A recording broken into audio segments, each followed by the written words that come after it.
Graça e paz do Senhor Jesus. Hoje nós vamos estar gravando Isaías capítulo 10, porque por algum motivo eu deixei de publicar esse capítulo que já estava gravado e eu perdi a gravação e vou gravar de novo, vai ficar fora de ordem, vai entrar aqui no Jeremias, mas eu vou avisar lá quando você chegar no capítulo 9 de Isaías, o 10, vai ter que vir procurar aqui. Amém? Então, o que a gente vai chamar esse capítulo? Nós vamos chamar esse capítulo de Jesus levou nossos pecados sobre o madeiro. Olha que bênção, né? E o que fala esse capítulo? Então, o profeta começa esse capítulo dizendo assim: ai de vocês que fazem leis injustas, que oprimem e exploram o povo. Vocês que não defendem o direito dos pobres, nem a causa dos necessitados, que exploram as viúvas e os órfãos. Ai de vocês, diz o Senhor. O que farão quando vier o dia da desgraça, que virá de um país distante, que virá do norte? A quem vocês vão pedir socorro, diz o Senhor? Onde é que vocês vão esconder as suas riquezas, diz o Senhor? Ele está perguntando. Vocês serão levados como prisioneiros, vocês serão mortos na batalha. Mesmo assim, a ira de Deus não passou. Mesmo fazendo tudo isso contra aquele povo, a sua mão continua levantada para castigar. Isaías aqui falava em relação a essa profecia, né? Contra o rei da Assíria. Mas ela me parece tão real hoje. Não é exatamente o que a gente vê, não é o que nós estamos assistindo no mundo todo. Pobre sendo oprimido, órfão, viúva, pessoas injustiçadas, né? Parece tão real que eu acho que eu não preciso nem explicar para vocês porque que eu acho que isso está acontecendo ainda hoje. Gente que oprime, gente que rouba, gente que mata, gente gananciosa, sem escrúpulos, sem medo de Deus. E a ira de Deus só está momentaneamente aplacada por causa do sangue de Jesus, que ainda paira sobre nós. Mas, se não fosse isso, ele com certeza usaria seu bastão para castigar todos que o têm irritado e que têm injustiçado o necessitado. E o Senhor diz assim, aqui também, que o rei da Síria era só um instrumento que ele estava usando para castigar aquele povo que o irritara tanto. E que ele ordenara que os pisassem como se fosse lama. Olha que forte, né? Mas que o rei da Síria queria mais que isso. Que ele tinha seus próprios planos de conquistar todas as nações e dominá-las. Era um Hitler, né? Tipo um Hitler. Que ele já conquistara Samaria e seus ídolos, mas que ele queria fazer o mesmo com Jerusalém. E o Senhor dizia que quando terminasse tudo aquilo que ele planejara fazer no Monte de Sião e em Jerusalém, então ele se voltaria, o Senhor se voltaria para castigar o rei da Síria. Por quê? Porque aquele homem era orgulhoso, ele era vaidoso, porque ele achava que ele tinha feito tudo aquilo por ele mesmo.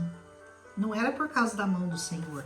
Ele achava que ele é que tinha feito aquilo com a sua própria força, com a sua sabedoria, que aumentara as suas fronteiras, que ele saqueara as nações, porque ele era esperto, inteligente.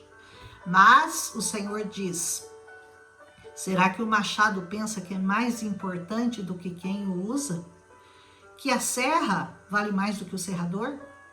Por isso o Senhor dizia que ele enviaria contra os assírios uma doença que iria deixá-los sem forças. Uma doença semelhante a essa que nós estamos passando nos nossos tempos, né? Uma febre que os queimaria e num só dia o Senhor seria como fogo que destrói o mato e que destrói as plantações. E as árvores que sobrariam seriam tão poucas que uma criança seria capaz de cortá-las. Olha que tragédia, né? Naqueles dias, diz o Senhor, os poucos israelitas que sobreviverem não vão mais confiar nos assírios. Eles vão aprender a confiar única e exclusivamente no Senhor.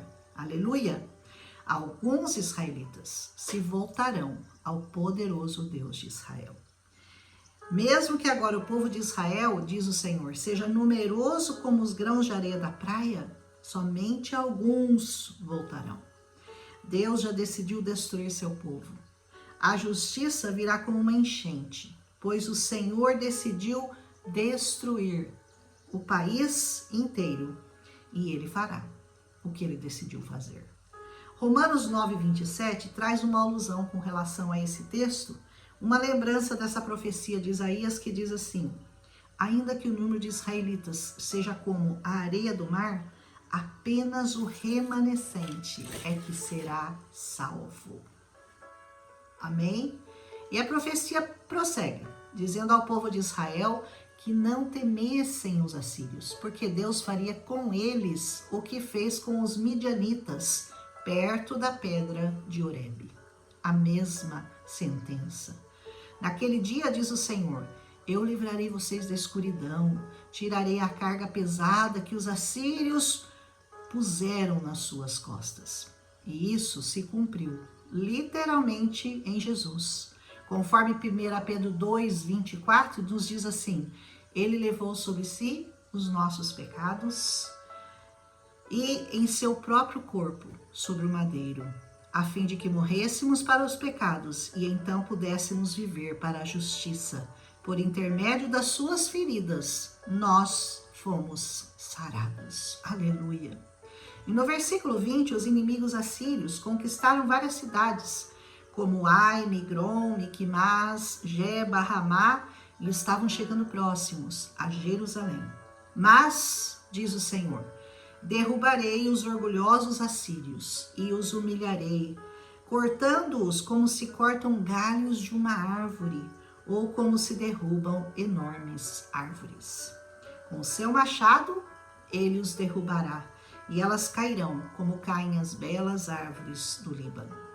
E assim sucederá a todos os inimigos do Senhor, naquele dia em que, assim como ele julgou e destruiu a Assíria, destruirá todos os soberbos, todos os arrogantes, todos aqueles que se opõem ao exército guerreiro do Senhor.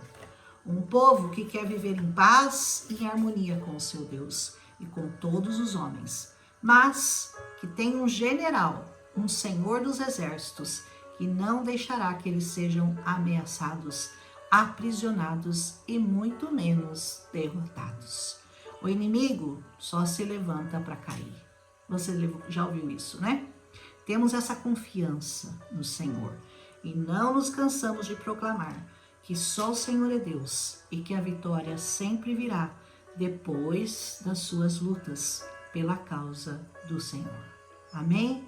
Um abraço. Essa é a palavra de Isaías 10 que eu tô gravando novamente, gravando atrasada, porque infelizmente ela, não sei por que motivo, não ficou gravada onde ela deveria estar na sequência lá de Isaías, mas hoje eu tô colocando aqui para que nenhum capítulo fique sem ser visto. Amém? Um abraço em Cristo Jesus.